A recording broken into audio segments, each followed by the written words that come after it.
Hey guys, it's the Xenoblade 5, and back when I started making countdowns, one idea I had was a top 10 games I want to play, which would go over games I've never played but wanted to, but once I got my PS4, I ended up being able to play a lot of those games, so I scrapped the list. But now I'm taking that idea and changing it up a bit by looking at games or game franchises that are pretty popular but I've never played before, since there are a lot. Now, this list was pretty hard to make because there are many factors that go into a game being popular and maintaining its popularity, so I have a lot of criteria for this list. First off, the game or franchise obviously must be very popular on the internet and is still popular to this day. Second is that I'm only looking at franchises that have at least one game on the console that I own, otherwise most of them would just amount to, it's on a console I don't own, and it would mean that almost every franchise in PlayStation All-Stars would be on this list aside from Tekken, Metal Gear Solid, and Devil May Cry. Third is that I won't be talking about games I don't know anything about, because if I did, then their entries would be pretty short, and I'm not going to include games that are of a specific genre I'm not interested in, such as shooters, since I suck at them aside from Halo. And finally, I'm only going to be covering games that relate to me in some way, which I'll explain in each of their entries so that I have more to talk about. Also, I didn't notice this until I finalized the list, but half of the games on this list are RPGs, which I didn't intend to be the case. But with all of that criteria out of the way, let's look at the top 10 of many popular games that I have never played. God of War. This franchise almost didn't make the list, but because of the God of War 3 remaster on the PS4, it just managed to get here. Obviously, I don't think anyone watching this video needs an introduction to God of War since it's one of Sony's most famous franchises, and I'm pretty sure nobody can think of PlayStation games and not have any of the God of War games be one of the first few that come to mind. Now, God of War is an interesting case for me, which is the thing about the series that relates to me. When I was a kid, I always had a bit of an interest in Greek mythology, which of course is what the entire series is based on, aside from Kratos, so it has a bit of an appeal for me. But the reason why I haven't played a God of War game is simply because I haven't seen that much of the series overall. I've seen all of the first two games, and a few moments from 3, specifically some of the boss deaths, but I haven't seen any of the other games like Ascension. And I'm not bothered by the extreme violence or anything like that. I played Mortal Kombat, for crying out loud. I actually find it to be kind of an enjoyable aspect of the series, since Kratos can literally rip his enemies to shreds. And it's a really satisfying way of killing a boss, especially when it's someone who's fucked with Kratos, like with Ares. Plus, while the series is primarily a hack and slash, it does have some mechanics that actually remind me of Zelda and Metroid, with how Kratos goes around areas solving puzzles and being powered up with new weapons or powers from the gods or titans, which are also used for progression. If there's anything about God of War that bothers me, it would be that for some reason I'm not a fan of how most of the game takes place in one area, at least in the case of 1 and 2. Maybe it's because it looks a bit samey, but I'm not exactly sure why, since I like Metroid and it does the same thing.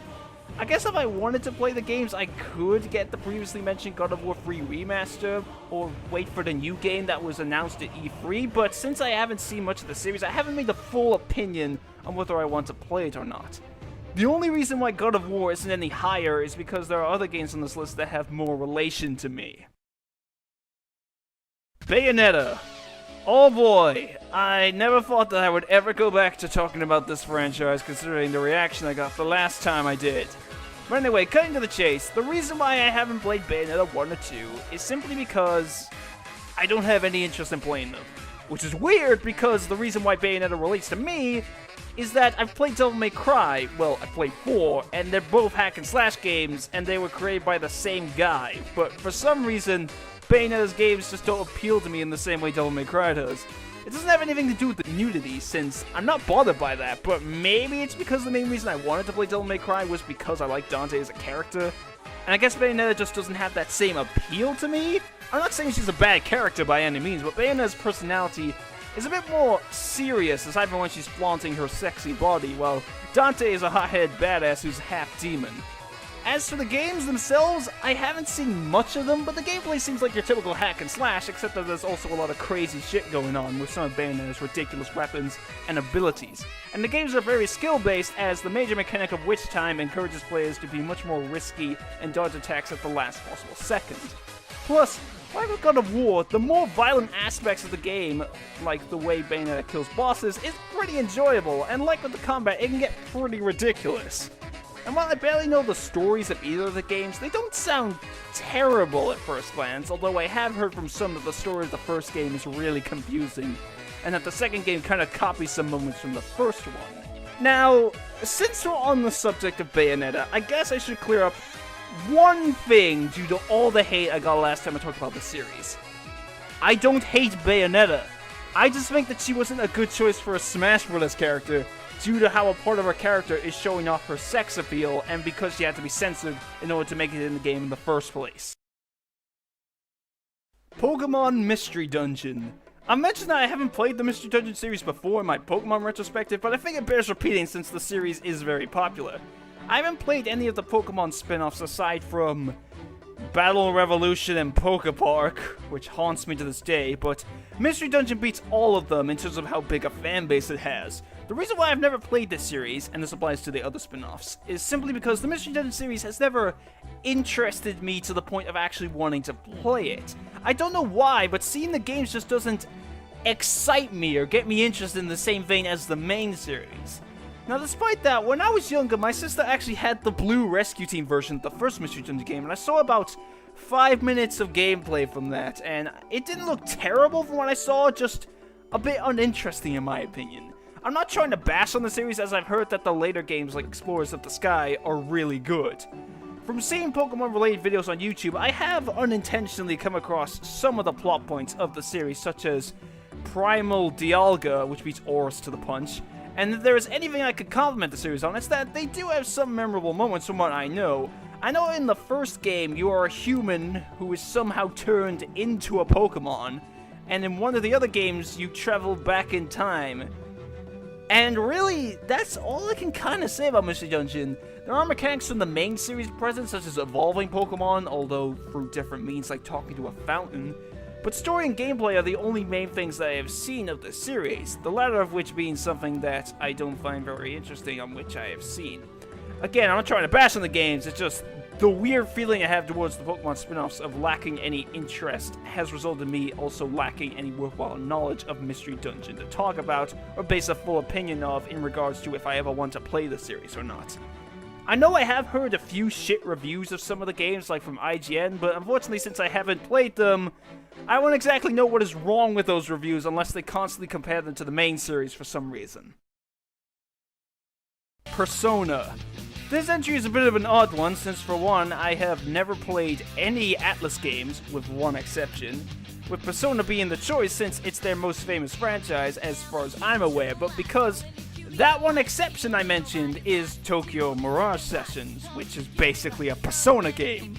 Although it doesn't count for this list because it doesn't have Persona in the title, and because it's a crossover of Fire Emblem and Shin Megami Tensei. As the first RPG on this list, the obvious thing I identify with Persona is how different it is to other RPGs in terms of its concept. You play as this one high school student who makes friends, and they have the titular personas, which acts as these weird spirit monster things? I don't exactly know what they're supposed to be, that the characters summon while fighting enemies. While I know the concept of the series and some of the characters like Yu Narukami due to the internet, the reason why I haven't played a Persona game or any of the bajillion versions and spin-offs of Persona 4 is because I don't know much about the series when it comes to the actual gameplay. Even though I said that Tokyo Mirage Sessions is basically a Persona game, I only know that from the setup and being a turn-based RPG. When it comes to gameplay, I don't know any of the comparisons. The only gameplay mechanic of Persona that I know of is that each character has multiple personas which can be switched. The things that I can compliment Persona on are that, at least when it comes to Persona 4, is the anime art style, since it looks nice and the animation is really good, which fits the high school setting since almost every anime is set in high school. And similarly, I do like some of the series' music from the tracks I have heard. I like Reach Out to the Truth a lot, even though I can't understand what the singer is saying at all, aside from the title of the song. I swear, I think she's singing about homo men.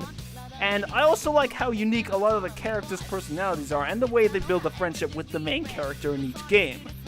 The other main reason why I haven't played a Persona game is that most of the games are on consoles I don't own. The only way this series got onto the list is that, as far as I'm aware, the only Persona game that has been released on a console I own is Persona Q on the 3DS, which is a crossover of Persona 3 and 4, but my lack of knowledge when it comes to the gameplay and the fact that I haven't played 3 and 4 meant that I skipped on it. Although there is Persona 5, which is coming to the PS4 next year, so maybe that will change my tune. Portal. Like with Atlas, I haven't played any games made by Valve, but the reason why Portal is here over Half-Life and Team Fortress 2 is that they're shooters, while Portal is a puzzle game series, which is a genre I do have some interest in since, like I've said a few times before, I've played the first 3 Professor Layton games, and the only reason why I haven't played the others is because I never got around to it. Back to Portal, the main mechanic is the iconic portal gun, which I must say is an awesome idea. It opens the way to so many ideas for puzzles, as you can move objects and yourself to many places, as well as redirecting hazards like gunfire from turrets. I like puzzle games because they make you feel really smart when you figure out what to do, and with some of the puzzles I've seen in Portal related to the portal gun, would probably be really tricky to get around, in which I would feel even smarter if I actually could figure them out on my own. Unfortunately, there really isn't that much I can say about Portal since it's actually a pretty basic game, since I don't think there was much of a story in Portal 1 or 2, and Chell and the robots from Portal 2 are silent protagonists, so they don't have any personality. The only characters in the series that have a personality are of course GLaDOS and Wheatley, which are where a lot of the appeal of the series lies. GLaDOS, of course, being the icon and villain of the series, is popular, and from what I know of GLaDOS, I like her as well, since despite the fact that she's an AI program against humans, she has a lot of charm, as throughout both games she's constantly smack-talking the player in her robotic voice about how dumb they are, even in the credits songs, which is very entertaining and why a lot of people like her. Meanwhile, Wheatley has a lot more humor, and somewhat breaking the fourth wall by telling the player what to do. Pretty fitting, as he's voiced by Stephen Merchant. I guess the only real reason why I haven't played Portal 1 or 2 is that the only releases of the game that I have access to are the Microsoft Windows version, but I'm not really a PC gamer since I just prefer to play a game on a console with a controller. But if I get my heart set on playing Portal, I could make an exception. Assuming that the Windows version isn't like the worst version or something, but considering the Half-Life and Team Fortress 2 are commonly played on computers, I don't think that would be the case. Man, for some reason this list is making me hungry. Hey, is that cake over there? Xenoblade Chronicles. This game isn't as popular as some of the other entries, but it has become better known in recent years, so it still makes it. Now, I have played Xenoblade Chronicles X, which I still haven't gotten far in since other games have been distracting me, so this entry is exclusively in regards to the original Xenoblade Chronicles released back in 2011 for the Wii. The first time I had heard of Xenoblade Chronicles was when people were requesting for Shulk, the protagonist, to be in Smash Bros., which did end up happening, and coincidentally playing as Shulk in that game is the closest I come to actually playing Xenoblade Chronicles. But after I had heard of the game, I still knew little about it aside from Shulk, but then Chuka Conroy did his Let's Play on the game, since it's his favorite game of all time, and that's when I really started to understand the game, and I enjoyed watching it. As soon as the first episode ended, I immediately wanted to know what was going to happen next. The plot of Xenoblade Chronicles is amazing, since it's full of enjoyable, action-packed, and even sad moments, with many twists and turns along the way, and all of the main characters are very well written in their own ways. Also, I love the soundtrack. You Will Know Our Names is easily one of my favorite music tracks in all of video games. Plus, British voice acting. But for the most important part of this entry, being the reason why I haven't played Xenoblade Chronicles, simply, it's because it's an incredibly long game. Chuga's LP is his longest one with 119 videos, which are all very long, mind you, but I'm not saying that the game is bad because of its length. It's to do with the fact that I'm also like 1% done with X, because I feel like if I was to be playing both the original and X at the same time, I wouldn't make any progress in either of them, and I hate it when I haven't finished the video game. Also, the original Xenoblade Chronicles is really hard to find. The Wii version is incredibly rare, and while it's on the Wii U Virtual Console, that file size must be massive. It took my Wii U an entire day to download the Metroid Prime trilogy, so imagine how long it would take to download Xenoblade Chronicles. There is the new 3DS version as well, but I don't have a new 3DS. And as far as I'm aware, Xenoblade Chronicles 3D is the only new 3DS exclusive, so I don't want to buy an entire system for a game that I would probably make little progress in. Also, yes, we pronounce it as Xenoblade and not Xenoblade, because that's how we call it in the UK. Kingdom Hearts. Where the hell do I begin with this entry? I mean, the backstory is so confusing and complicated from what I know of it, so I can't start there. As you should all know, Kingdom Hearts is the very successful action RPG series by Square Enix, which is a crossover between Final Fantasy and Disney. I don't know what the thought process was behind that decision. As such, the main aspect of the series is that you travel to the worlds of different Disney movies and pretty much get involved in the abridged version of that respective movie's plot, including encountering each movie's heroes and villains. And along the way, you'll also come across a lot of Final Fantasy characters. Inside the strange concept of this series is a very action-heavy, somewhat hack-and-slash type game with RPG elements such as experience, items, and magic, being conducted by the protagonist Sora, Donald Duck, Goofy, and other Disney characters depending on what world you're in, like Aladdin, Ariel, and Peter Pan. And with that, you have the series' incredibly complicated backstory involving shit like keys, hearts, of course, nobodies, and the evil Organization 13, which is now under the control of the main villain, Xehanort, who's voiced by Leonard Nimoy in Birth by Sleep. Now, Kingdom Hearts is primarily a PlayStation series, which is why I haven't played any of the main numbered games, but Kingdom Hearts has had quite a few spin-offs, which have been released on Nintendo consoles, which allowed it to be on this list. First is Chain of Memories, which I know little about since everyone says that the re-release on the PlayStation 2 Chain of Memories is better. And then there's 358/2, or 358/2, or whatever the fuck it's called, which I've heard sucks. And finally, there's Dream Drop Distance on the 3DS, but I have heard very mixed things about that game, so I have no intention of picking it up. Now, of course, there's both Kingdom Hearts 3 and 2.8 Final Chapter Prologue coming to the PS4. But I don't know if I should get those, since I've never made a solid opinion on if I want to get into the Kingdom Hearts series or not, since I have this view stuck in my mind that it's intended for children because it's Disney. Plus, I'm not the right person to be playing a game about Disney movies, since I've barely seen any classic Disney movies. I looked at all the worlds in the series, including the ones confirmed in 3 so far. And do you want to know how many are from Disney movies I've seen all the way through? 5! Being The Lion King, Peter Pan, Nightmare Before Christmas, Pirates of the Caribbean, and Tron Legacy. Marvel vs. Capcom! Oh man, I have wanted to talk about this for so long. If I had actually made that top 10 games I wanted to playlist, then this would have been at a high spot. Marvel vs. Capcom. Do I need to say anything when just going off of the title? Marvel vs. Capcom is the highly successful crossover fighting game between heroes and villains from Marvel Comics and characters from tons of Capcom's video game franchises like Street Fighter, Mega Man, and Darkstalkers.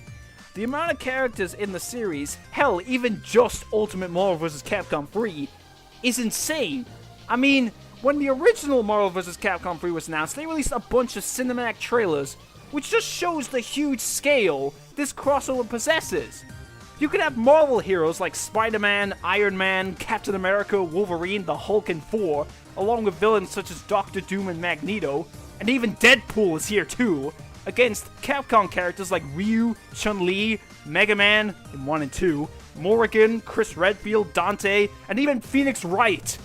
As this would have been in my unused games I want to play list, you can obviously tell that I really want to play a Marvel vs. Capcom game since I'm a big Marvel fan, and also a fan of a number of Capcom franchises, and because I'm a huge sucker for crossovers, since I love seeing characters that you would never expect to meet actually appearing in the same place and interacting with each other. Also, the actual gameplay, from what I've seen, is really intense, as not only is it fast-paced, but you can switch between characters anytime, and you have very powerful and flashy hyper combos to use, possibly using multiple at once. Now, the reason why I haven't played a Marvel vs. Capcom game, for one, the only game I have possible access to is the Xbox version of Marvel vs. Capcom 2, since my uncle gave me his original Xbox years ago, but I haven't heard anything about that version, and I haven't looked into possibly finding it. But more importantly is the fact that Capcom lost the rights to use Marvel characters, meaning that all Marvel vs. Capcom games were removed from the PlayStation Store and Xbox Live, and since the Marvel rights are very expensive now due to the success of the MCU, and Capcom currently struggling in its finances, it appears that the chances of a Marvel vs. Capcom 4 are next to impossible, meaning I'm screwed unless something ridiculous happens. Oh no. I'm just gonna prepare to hide under the desk because I know that once I announce what game this is, everyone is going to turn into Liam Neeson and try to track me down, find me, and kill me. This is the most recent game on the list, but it's already become one of the most popular games of all time. But of course, I haven't played it, and due to its incredible popularity, it had to be this high on the list. Undertale. Now, before you try to shoot me and maim me, hear me out first. Just, please. Now, I'm pretty sure everyone knows about Undertale since it exploded all over the internet upon its release with tons of people talking about and making fan art. And while I haven't played the game, there are some interesting ideas in it that I do like. The main one being Undertale's unique feature to other RPGs, being that you have the option to show mercy to enemies and not kill them, which gives you the pacifist ending, while killing everything gives you the genocide ending, which is pretty messed up. I also like the game's charm, which shines with the character personalities, as it makes them all stand out, and since this game was heavily inspired by Earthbound, it contains quite a few comedic moments. Of course, all of my knowledge of Undertale comes from the internet due to everyone talking about it, with the main aspect being the characters like Sans, Papyrus, and Undyne, since it appears to be the main appeal of the game. But of course, we have to address the elephant in the room being how I have not played Undertale. Undertale appears to be a perfectly fine and well-made RPG from what I have seen, but there is one thing about the game that is an instant turn-off for me and why it will take a lot of convincing for me to actually play the game. That being, the game is a bullet hell. While Undertale is an RPG, the game heavily revolves around performing bullet hell sections in order to avoid taking damage, and bullet hells are an instant turn-off for me because they're so stressful. I mean, look at this shit! How is anybody supposed to dodge all of that? When you have to avoid millions of projectiles at once, along with needing to go through tiny gaps in order to avoid getting hit, it gets to a point where I find the game to be really stressful rather than fun, and I play games to have a fun time, not to get into a panic. I'm not trying to say Undertale is bad because it's a bullet hell. I know there are plenty of people that like those kind of games, but it's that reason why I have not even considered playing the game myself. Also, just so people can stop bringing this to my attention, Sans is not Ness. There, are you happy now? Okay. So you're all wondering, what could possibly be Undertale for being the most popular game I've never played? While Undertale is extremely popular, it is still a recent game. Meanwhile, this entire franchise is not only incredibly popular, but is also a very old franchise with tons of games, and is considered the founder and king of its respective genre. It is one of the most famous video game franchises of all time, and I'm pretty sure that almost every gaming YouTuber I've watched has brought up this franchise or one of its games at least once. And I've never played a single game in this series. Final Fantasy. I've wanted to talk about this for so long. I have never played a Final Fantasy game. Let's just cut to the chase, as everything I could possibly say about Final Fantasy is unnecessary since all of the RPG staples like experience, magic, and classes were spawned by Final Fantasy. Despite never playing the series, I do know a lot about Final Fantasy in terms of its plot and characters, especially 7 since it's the most famous. The only Final Fantasy games I know absolutely nothing about are 2, 3, 9, 12, and 14. This was one of the biggest reasons why I wanted to make this list, since I want to play a Final Fantasy game so badly because of how popular the series is. The closest I have ever come to playing a Final Fantasy game is that I've played Bravely Default, which I've heard is actually somewhat of a sequel to a Final Fantasy game, but it still isn't a Final Fantasy game even though it has practically all of the series mechanics. The other reason why Final Fantasy is number 1, aside from being the most popular franchise on the list, is also the fact that there are quite a lot of Final Fantasy games on consoles I own, but still haven't played. 6 was re-released on the Game Boy Advance, but I can't find it anywhere, and it isn't on the Wii U Virtual Console. 3 was remade for the DS, but the fact that I know nothing about that game means I frequently forget that remake even exists. Similarly, 4 was remade for the DS, but I've heard that the PSP version is better, and while I do have a PSP, it's broken, so I can't play it, and the same goes for the remake of 1 on the PSP. 10 and 10-2 were remastered on the PS4, but I've heard a lot of negative things about those games, so I never considered them. And finally, 14 and A Realm Reborn are on Microsoft Windows, but they're MMOs, and I'm not into those kind of games. I do plan on getting the Final Fantasy VII Remake whenever it comes out, assuming that it isn't instantly sold out upon release, just because 7 is the most famous and I want to experience it myself. And I'm also aware that 12 is being remastered for the PS4, but 12 is one of the games I know nothing about, so I don't know if it's good or bad, or if it's drastically different. And there is also Final Fantasy 15, which is coming out in November, but I've been very behind on news on that game, so I don't have a full opinion on whether I want to play it or not. With these upcoming games, I probably will end up playing a Final Fantasy game, but the fact that I have not played a single game for this massive and incredibly iconic franchise is a big enough shocker that it deserves to be number 1 on the list, and hopefully I can experience the series myself at last. Man, this list was pretty interesting and unique. Maybe I should do a top 10 TV shows I've never seen. Oh wait, almost every anime in existence!